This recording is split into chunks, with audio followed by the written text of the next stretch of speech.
السلام عليكم ورحمة الله وبركاته داود يا المسي joogtiin walaalkay ka bayr maxamed nuur maanta waxaan rabaa inaan ka hadlo maalin dhaweyd oo tagay safaaradda Berlin ku taala wax mucjisa oo aan kala soo kulma halkaas inaan la wadaagaan rabaa waxa meesha horta aan ku soo arkay wax ummadda Soomaaliyeed u quntami kara ama dawlad matali kara ma aysan ahayn waxaan rabaa marka maalin dhaweyd safaaraddan tagay Berlin wixii aan ku soo arkay ayaan rabaa horta maanta inaan la wadaago waana woodi waayay inaan muuqaal ceeriin idin soo duubo oo aan la soo wadaago maadaama marka taas ay dhigi weysay sababta aan live kan u soo galay horta waa saas waxaan ka codsanayaa dadka reer Jarmal ayaa arrinkan quseeya wax laga aamusi karana ma ahan hadaad reer Jarmal tahay arrinkan si fiican u dhageyso markaad safaaradda aadaysid ka digtoonow waa digniin aan ku dirayo maalin dhaw horta halkaan aan ka baxay waxaan tagay safaaradda Soomaaliya aan tagay howlo arrimaha ka yeeshay safaaradda markaan tagay waxaan ku laboodan ku soo arkay dadka meesha ka shaqeynayay iyo wuxuu dhan wax dawladnimo matali kara ma ahayn intaan horta maalin dhaweed waxaan soo arkay aanan guda gelin 2019 ayaan safaaradda martagay waqtiga markaan tagay waxaan dareemay inaan dalkayga joogo kale sida la ii soo dhaweynayo shaqaale wanaagsan kala dambeynta macnaha dad jacaylka quruxda iyo sharafta dawladii maxaa Cabdullaahi Farmaajo oo ula wadato meesha taagan ay ahayd haddaan systemka marka waxyaalaha kala duumay aan taabto markii hore aan safaaradda tagay 2019 gambaleel albaabka ku yaalan garaacay deetana waa la iga furay maantay markii aan tagay maalin markaan tagay gambaleelka waa la fuqsaday gambaleel ma yaalo saan u taagnay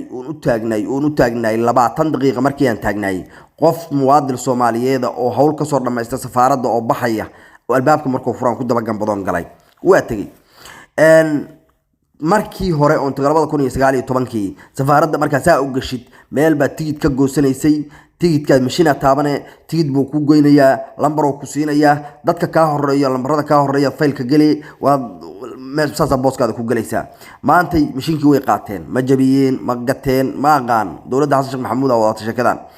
maanta waa faylaad galaysa waxa iimaanaya mid la yaqaan wallahi billahi talaabeen idin sheegayo waa hebelow seetahay ma fiicanta dalaqo galay hawsha loo dhameeyna islaan ilma wada tahay iimaanaysa reeda shalan ku soo wacay galaya warsaan u taagnay oo faylkii ugu jiray waliba iyagoo yaqaan qaarkood ay leeyihiin wadhigii kaba yarahay maanta soo booqday anigu marka dadka shacabka ee Soomaaliyeed meesha faylka uga jiray ee hawlaha doonanayay ayaan ka mid noqday waan ma doonaynin inaan wax corruption sameeyo arrinkan waxaan rabay inaan muuqaal ka diyaariyo waxaan rabay inaan u dhab-galo faylkii baan galay waan sugay waa galay qol baad galaysaa marka qolkii aan danta kala hay baan galay qolkii markaan galay lacag 150 ah la iga qaaday oo in hawshii aan rabay la igu sameeyay corruption meesha ka gaareen idin sheegaya waa baxay waxaan galay qol ninka qunsulka ee maanta kulmiye in la yiraahdo malaynayaa qolkiisaan galay kulmiye marka waxa laga rabay warqadda inuu way saxiixo kulmiye markaan u tagay waxa weydiiyay lacag €15 oo dheeriya 150 dheeriga ka ah inaan bixiyo sababtu maxay tahay markaan dhahan wuxuu yiri waa saxiixa kulmiye waa muranay waxaan ku iri maxaa dhacay markaan ku iri war aniga 150 la ii sheegay hadda ka hor waxaan wax la mid ah safaaradda ka samaystay waxaana maanan arkin systemkan iyo corruptionkan ma dawladdan Xasan Sheekh Maxamuud ay meesha idin keentay yaa wada markii aan iri sidii meeshii laga rabay inuu si wanaagsan oo mas'uulnimo oo nin oday ila hadlo wuxuu ii dhahay igu jawaabay eragaas waa muhiim ah idab daradii aad xamar ku soo rogteen miyaad halkaan igu keentay macnaha anigu markaa qabiilka lama hadlin xumaan kale kuma sheegin idab daradii aad xamar ku soo rogteen ma halkaan igu keentay marka waan wax jawaabaan ku celiyo waxaan ku iri xamar waa caasimad Soomaaliyeed ummad Soomaaliyeed aan ku nool anigu qaasatan ka kabayarhaana xamar kuma badhalanba oo waxaan ku dhashay magaalo Gurceel la yiraahdo ku dhashay hadda tabankaabaan u leeyahay baygo markaas waxaan u sii raacay waliba adigu markaad halkaan timid waxaad matashaa ummad Soomaaliyeed dad Soomaaliyeed u tahay qunsul xamaraad ka timid iyo garowaad ka timid iyo boosaasaad ka timid iyo Gurceelaad ka timid iyo dhuusamareebaad ka timid inaad meeshan dadka ku tiraahdid laguma keenin aan ku iri qofku wuxuu uu rabo oo dantiisa oo ka soo doonto inaad u fududeysaa meeshan lagu keenay waa murana ninkii markaan ku iri nin qabiileysta ah tahay qabiilka meesha ka daa wuxuu igu jawaabay marka qabiilka hadaad adigu diidan tahay uma diidani oo sababaan ku iri wuxuu iri qabiilka adigu waad isku dishay laakiin anigu dawlad baan ku dhistay waliba wuxuu ii sii raacay anigu dawlad baan ku dhistay bullaana ula baxay dawladeedii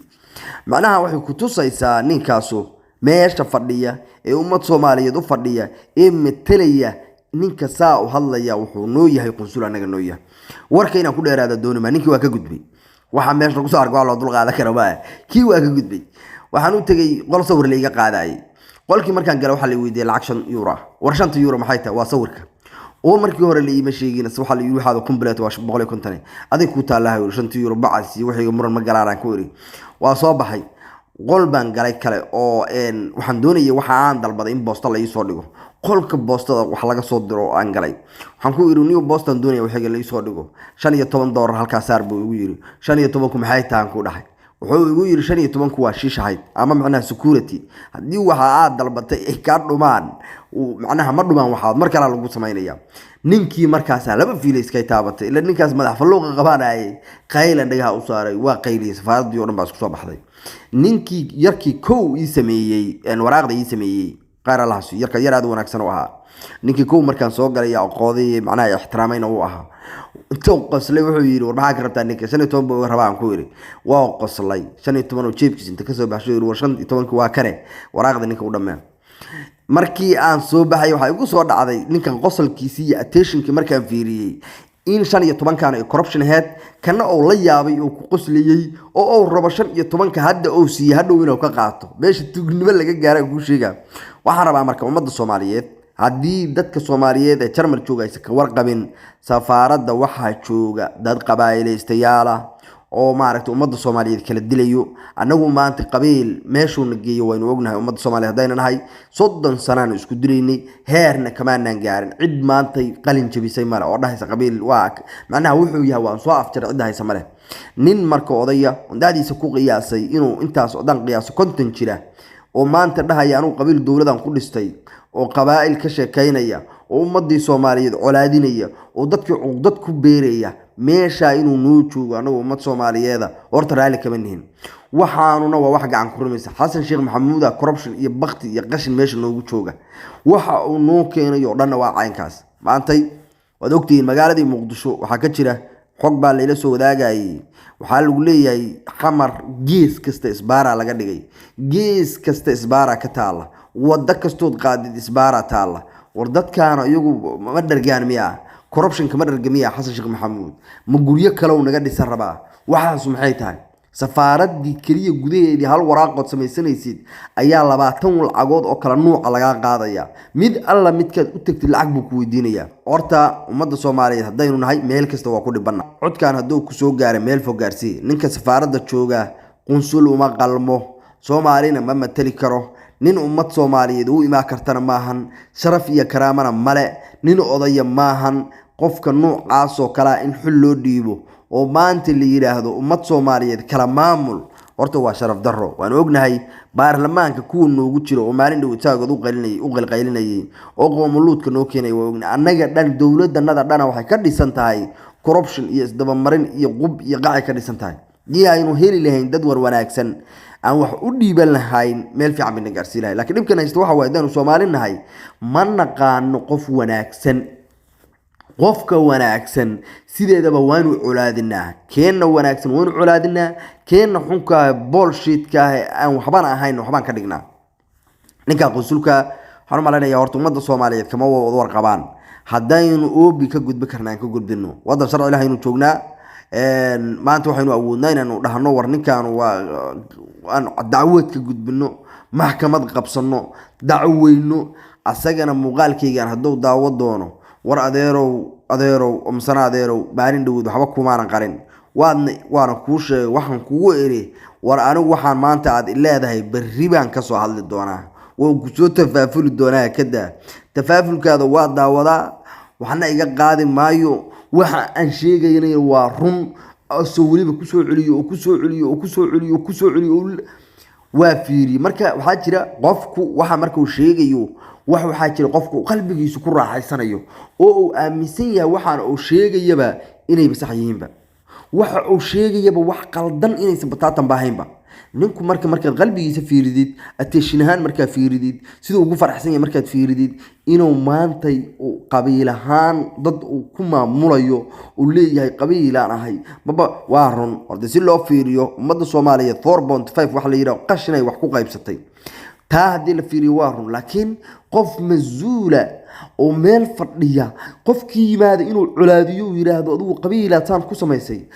magaaladaadiiaad soo dumisay caasimadii ummadda Soomaaliyeed inuu ugu shaabaday laajadayda keliya uu fiiriyo ninkaas sida aanu hadlayo luuqadayda bas uu fiiriyey deetana hadal waxaa la iga bilaabay xamar wixii ay ku soo gubtay rabtana halkan keentay ku soo dumisay marka safaaradda aniga muran safaaradda hooyadiisa kale waa safaaradda ummadda Soomaaliyeed anigay matashaa adigay ku matashaa dad Soomaaliyeed oo kale matashaa waxaan marka rabnaa ummad Soomaaliyeed hadaan nahay codkan live-kan haduu ku soo gaaro waxaan ka codsanayaa si sharaf leh oo karaamo leh dad Soomaaliyeed halka ku dhiban walaalaheena muuqaalkan qaad meel kasta oo gaari kala gaarsiin ninka ugu yaraan in meesha laga bedelo oo la keeno qof aad uga wanaagsan asaga qof ummadda isku hay kara corruption-ka iyo qashinka meesha lagu hayn laga daayo waxa kale oo rabaa inaan la wadaago safaaradda markaad gashid waxaad isleedahay hageed ku jirtaa horta meesha aad joogtaa waa hage waad ii soo boost gareeyay horta sawiradan ka qaaday laakiin waxaad isleedahay hageed joogtaa qashin qubmiya dhaxtaagantaa mise safaarad